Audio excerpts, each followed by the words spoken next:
Coming up on ATV News. You might like soft green grass, but will you like how the university keeps it that way? The Logan River should be smoother and safer this year. What do gorilla masks have to do with feminism in art? I'll tell you. Salt Lake City's being overrun by people dressed in costumes like this. Stay tuned to find out why. Should you have brought a jacket today? I'll tell you if you'll need one today and the rest of the week. Coming up on ATV Weather. School is back in session, which means Aggie athletics is back in full swing. I'll get you caught up on everything you may have missed coming up in ATV Sports. It's all coming up on ATV News.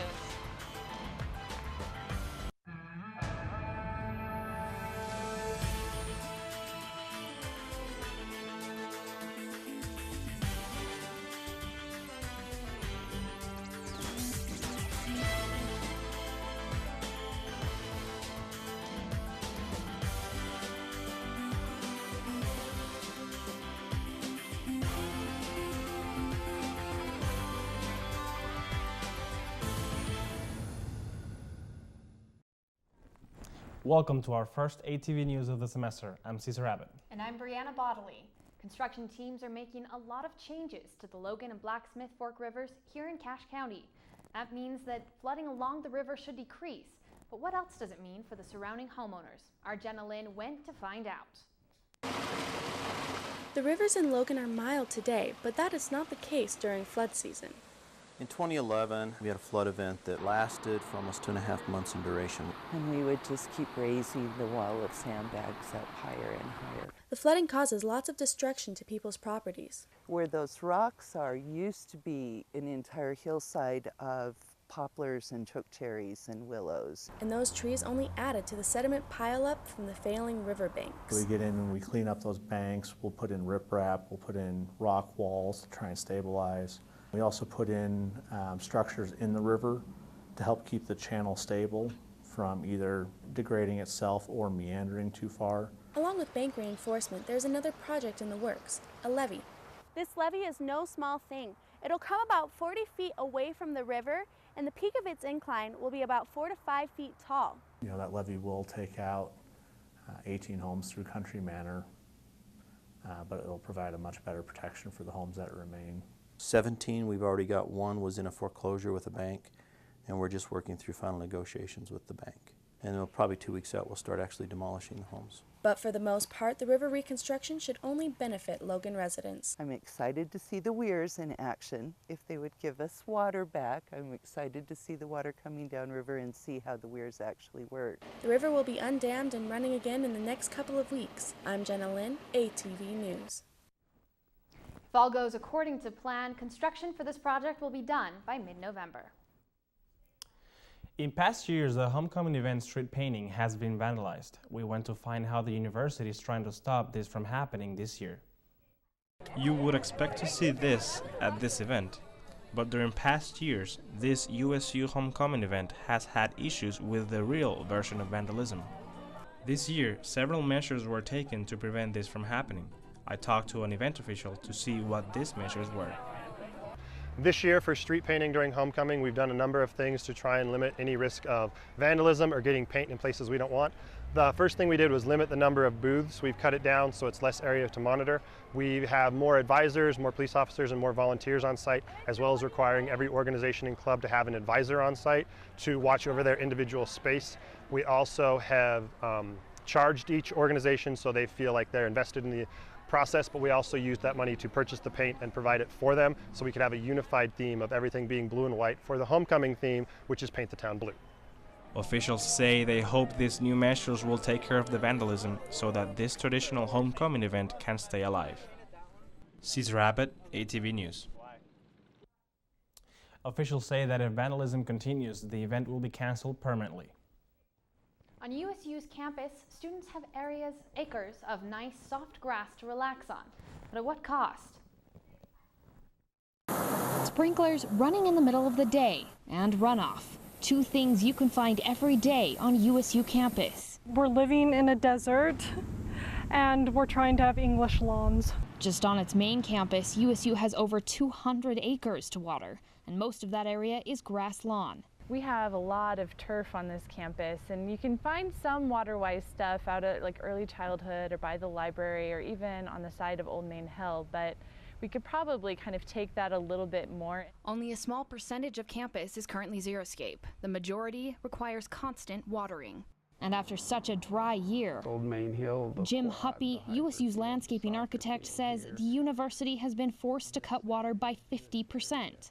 That means USU has had to ignore some of their water-hungry turf. Basically, they're keeping the quad, Old Main Hill, the athletic fields, the hyper field green, and if you go around to a lot of the other places on campus, you will find that the lawn is burning. Despite the drought and water cutbacks, you can still find sprinklers running in the middle of the day and water runoff framing campus streets. If the wind blows, it's going to blow the water across the sidewalk. I can't stop that.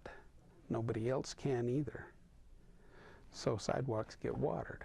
He says the school is trying to implement more xeriscaping so we can see less runoff and plenty of plant life. Campus Landscaping says they have been working hard to make USU a greener campus, but they still have a ways to go. Coming up, an iconic event made its way into Salt Lake City for the first time ever. And construction on a new building on campus will be giving the business building a new look. Look at me. Hey. Raymond, look at Mommy. Maybe the light hurts his eyes. Maybe she's just not hungry. Maybe he can't hear us. Maybe we're not stimulating him enough. Maybe it's a phase.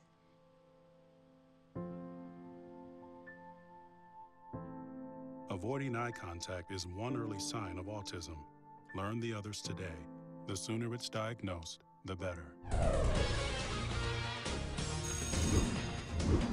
Don't look at me. Your hair's a bit frizzy today. Oh, you should pick that up. Oh, you're such a dork, loser. Here, let me help you with that. Oops. Every day, kids witness bullying. Oh, look. Your crush is looking at you. Poor you. They want to help, but don't know how. See, no one here's gonna help you, because no one Teach your likes you. kids how to be more than a bystander. Visit stopbullying.gov.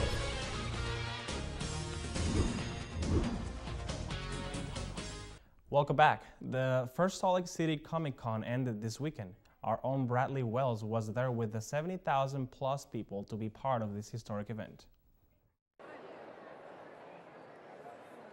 When organizers planned for the first Comic-Con ever in Salt Lake City, they only expected around 10,000 people. I was pretty excited to come. I heard about it a couple months ago. The first one in Salt Lake, that's pretty impressive. We're making a little bit of history here, and I decided to, wear my costume.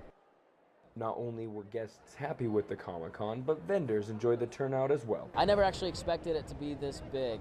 I actually started off with 500 guns, and it's Saturday, which is supposed to be the biggest day, and I'm down to less than 10. With over 70,000 people in attendance, this was a very successful weekend for Salt Lake City. Here at Salt Lake City Comic-Con, we have people that spend many hours on their costumes to put them together so that people can take lots of pictures with them. There wasn't any shortage of costumes at this Comic-Con, and people were constantly being stopped and asked to pose for pictures. I love posing with them, taking lots of photos. It's great. It adds a lot of excitement to Comic-Con, and it's really a big part of what Comic-Con is about. It isn't hard to find someone that is willing to be in a picture, and you may even be as lucky to find the entire Avengers. Movie villains also make an appearance at events All like the costumes this. here have just been amazing. I'm amazed at how many people actually do dress up for amazing events like this. Even though the organizers were ill-prepared for such a large turnout, many people felt as if the convention was a big success and are already talking about attending the next one. In Salt Lake City, Bradley Wells, ATV News. With the success of this year's convention, Salt Lake City is already planning for the next year's event. Do you find yourself laughing in a 2-hour presentation about prejudice in fine art? Well, what if those presenting were wearing gorilla masks? We sent out Maria Titsa to tell us a little more about the Gorilla Girls. You won't believe what comes out of your mouth when you're wearing a gorilla mask.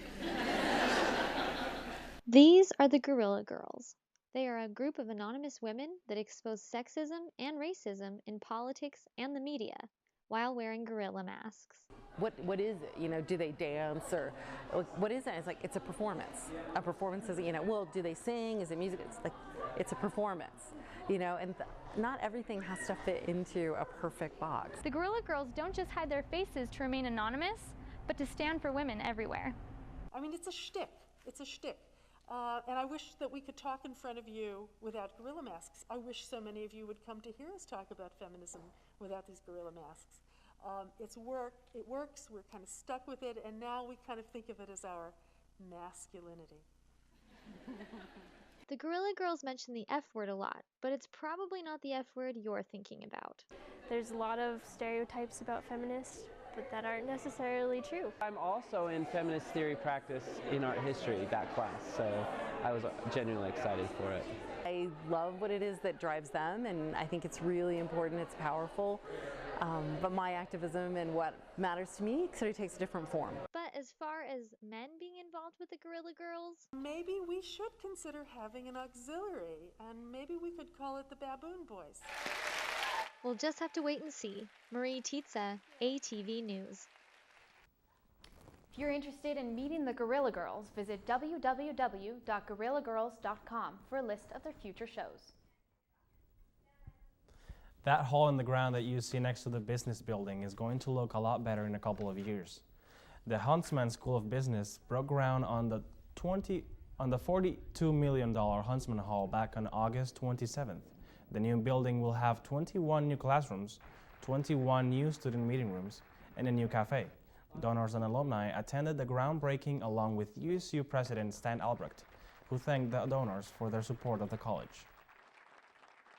It launches a new era as we construct a home, the programs that the dean has outlined for us. It creates the vision for what the Huntsman School truly will become, a beautiful state-of-the-art building that will assist us as we move to even a higher level of achievement. Huntsman Hall is set to open fall semester 2015. Stretching from Logan to Jackson, Wyoming, Utah is home to America's longest single-day bike race, Philatoja. 5, 4, 3, 2, 1, Bikers pushed off early Saturday morning on the first leg of the 206-mile trek. Pedaling by small towns and pastoral scenes, the bikers used up every hour of sunlight to complete the trip in a single day. One biker said his need to participate in the intense race every year is something difficult for anyone but a biker to understand. Very unique, a lifetime memorable experience. It's hard to describe if somebody's not a cyclist or really doesn't get into long endurance type events.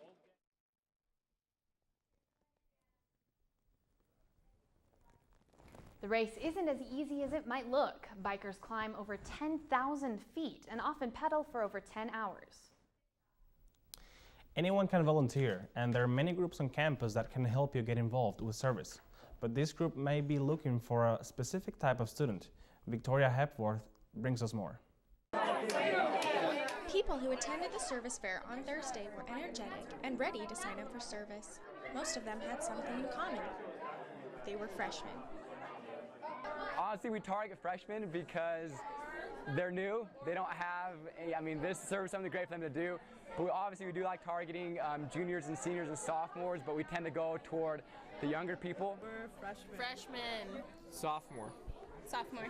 I am a freshman. I would say we probably have about 60% of freshmen. Is it because freshmen are more willing to serve, or if seniors are just too busy? Juniors and seniors, they know their role. They've been there before. They've kind of passed that, that stage. So they're not looking for new things to fill their time like the freshmen are. I think that our upperclassmen need to kind of step it up. It's a good time when you're a freshman to get involved because you're not as busy. I feel like, when you get upperclassmen, you have a lot of those harder classes. You're focusing on grad school or med school or whatever, but freshmen, it's a great time to get involved. Either way, the service club leaders love their freshman volunteers.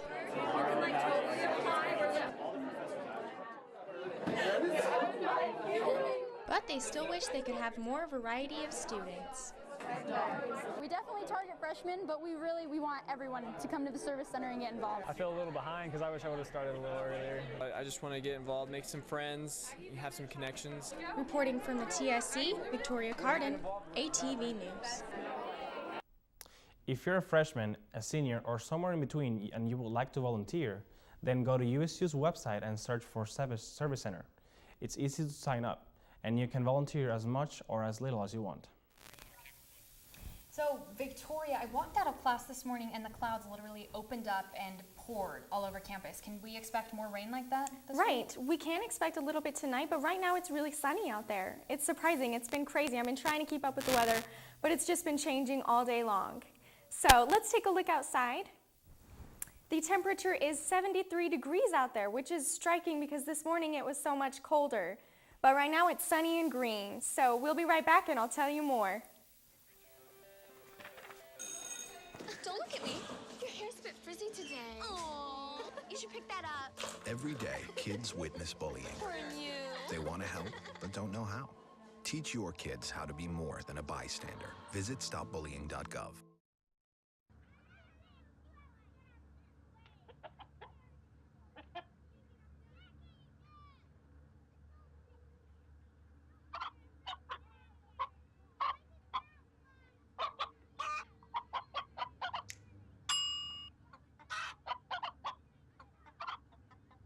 Separate raw meats from other foods by using different cutting boards. 3,000 Americans will die from food poisoning this year. Keep your family safer. Check your steps at foodsafety.gov. Look at me. Hey. Raymond, look at Mommy. Maybe the light hurts his eyes. Maybe she's just not hungry. Maybe he can't hear us. Maybe we're not stimulating him enough. Maybe it's a phase.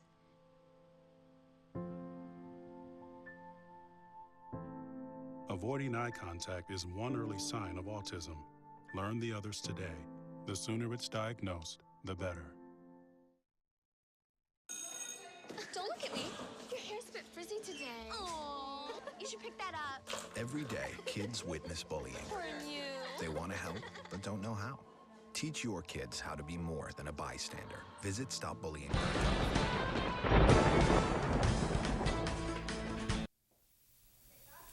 Welcome back. So Victoria, what's up with the weather? I had to take out my jacket this morning. You know, a lot of people did, and it's funny because let's take a look outside. It was really windy this morning, but it looks like it's died down. The sidewalk is dry after the showers this morning, but more rain is expected this afternoon. It's pretty cloudy outside. There's a few spots of sunshine here and there. Just a minute ago, it was really sunny and very green with a light breeze. It was gorgeous. Most people I've seen outside are wearing jackets, but some are in short sleeves like me, and it's been just fine. Looking here at our national weather, surprisingly the warmest spots are over on the far east, over here in the New York area, along the Atlantic coast. Georgia and Florida are pretty warm. California, actually, they're getting the same weather that we are right here. It's cloudy and overcast down there as well, and it's the same temperatures. But up here in Oregon, it's all clear. The white areas that you can see right here, this is all moisture, and it's moving up this way. And it spreads from about there to all the way over here to California, and it's moving upwards throughout the valley. Let's see our next slide. Throughout the valley, the temperature varies from high 60s to the 70s. You can see Logan right here is hitting about 68, and down in Providence and Wellsville, it's hovering in the 70s right there.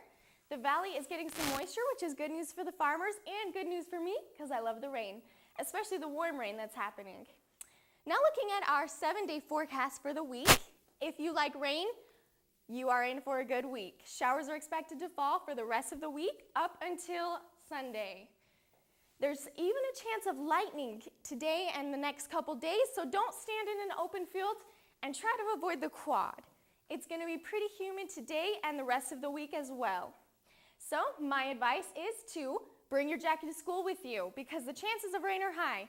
If you have an umbrella, that'd be even better because you won't be all warm with your jacket. If you don't like the rain, just wait this week out and look forward to next week, starting on Monday. It should clear up a bit. Monday is also the warmest day, but really every day is pretty warm. So I would go buy some rubber boots, and as soon as the rain clears up this weekend, put on your hiking shoes and take advantage of the warm weather while it's here. Because let's face it, this is Logan, and the weather can get cold in a matter of days.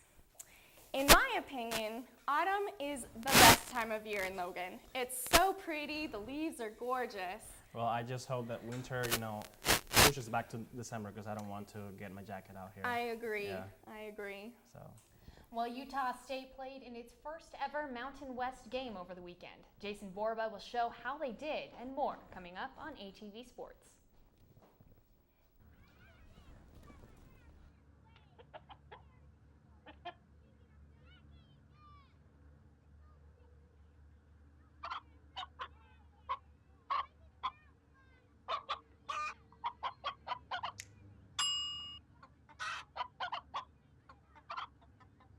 Separate raw meats from other foods by using different cutting boards. 3,000 Americans will die from food poisoning this year. Keep your family safer. Check your steps at foodsafety.gov.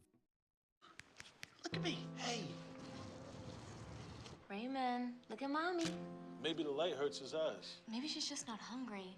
Maybe he can't hear us.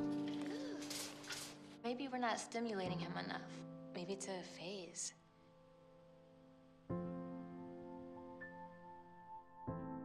Avoiding eye contact is one early sign of autism. Learn the others today. The sooner it's diagnosed, the better.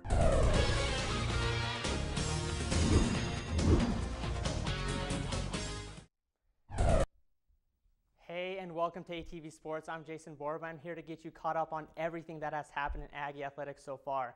It's been a busy last couple of weeks, so we are going to jump right into the highlights and kick off the show with some Utah State football.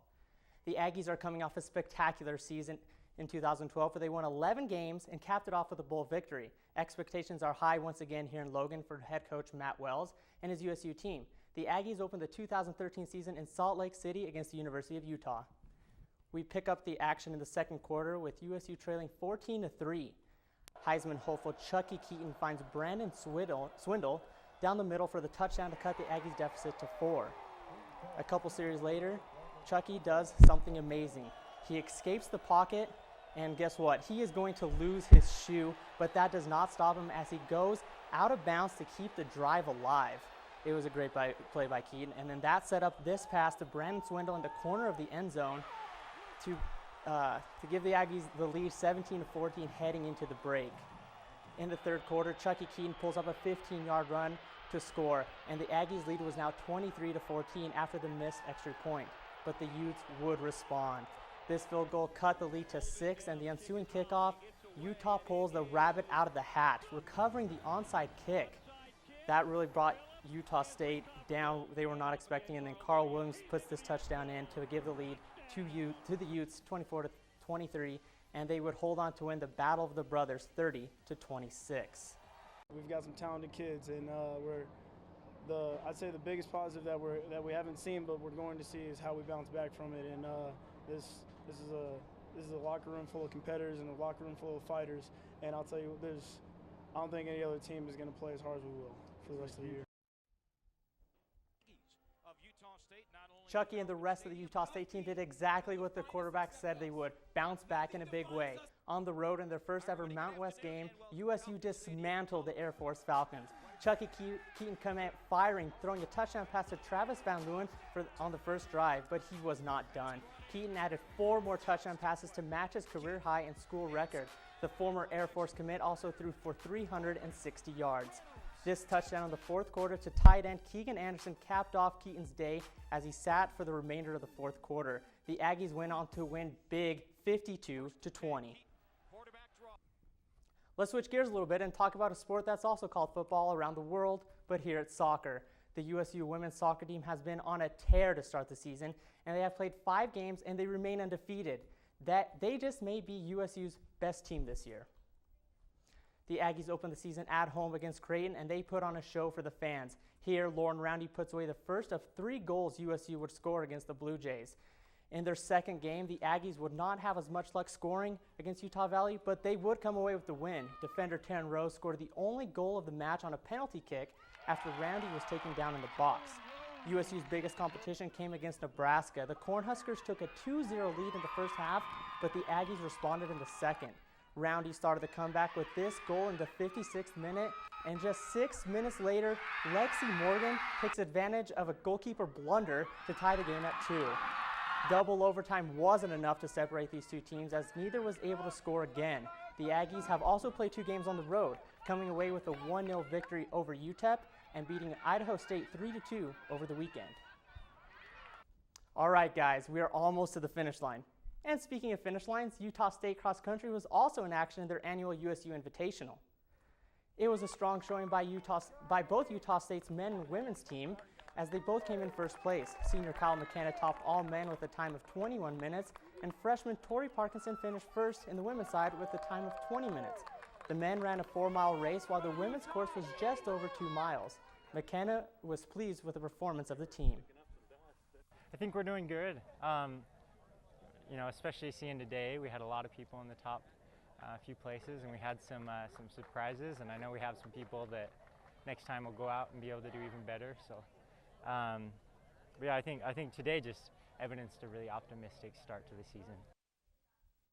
And last but not least, volleyball. The volleyball team has also had a strong start to their season. The team is currently 5-2 in the year with wins over Northern Iowa, Fairfield, Pacific, Portland, and Weber State. Their 2 losses have come to the hands of Utah and Wichita State. The Aggies will play their first home game next Wednesday against Boise State. All right, you guys are finally caught up with everything that has happened in Aggie athletics. Don't forget to show your support for the women's soccer team on Friday and the football team's home opener against Weber on Saturday. That's enough of me. Back to you, Brianna and Caesar. After the break, a worldwide competition took place in Utah that you may not have heard of. We'll show you who competed.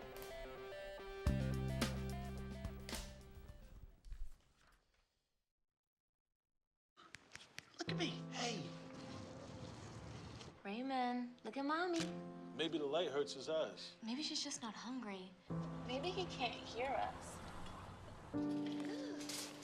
Maybe we're not stimulating him enough. Maybe it's a phase.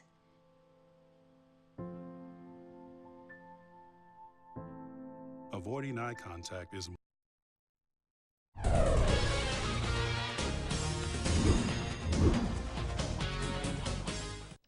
Welcome back. Children of Utah State students and faculty have a better idea of what their parents do while at the university.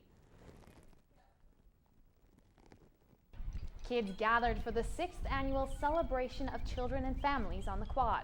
Colleges set up booths to show kids what their parents do at Utah State. Here's the College of Science doing some experiments with liquid nitrogen. Connie Humphreys of Aggie Care said the event helps children understand what their parents are doing in college. And so it really gives families a good idea, and the children of those who attend and go to USU, a good idea of what college life is about and what the different colleges have to offer. Aggie Care is a service of the Center for Women and Gender that helps students who have to balance kids and school. Brandon Fonda was at the Sheepdog Trials last week in Soldier Hollow, and it looks like he brought a friend home with him. Brandon? Hey guys, I brought my friend Xana here with me. Now, she didn't compete in the Sheepdog Trials, but Border Collies like this one and their owners came from all over the world to show off their stuff.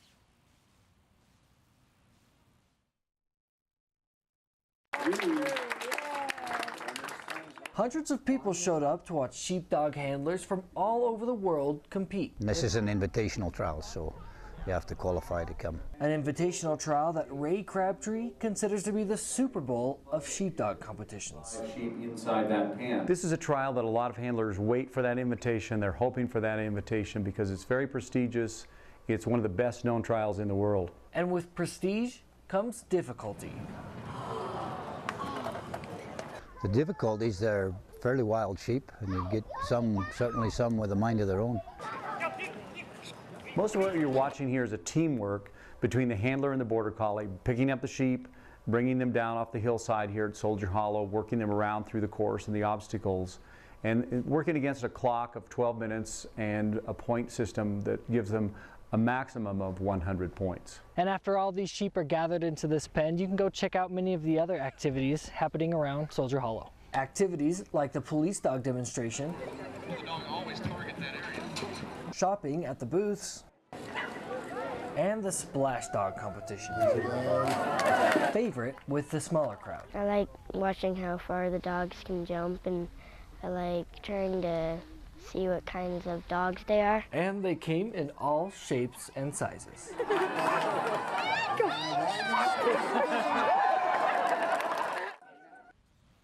Now, I don't know what the winner of the splash dog competition gets, but to the sheepdog competition, that winner gets $20,000. Back to you, Caesar. Thanks, Brandon. We'll be back next week with more news from around Cache Valley. Have a great day.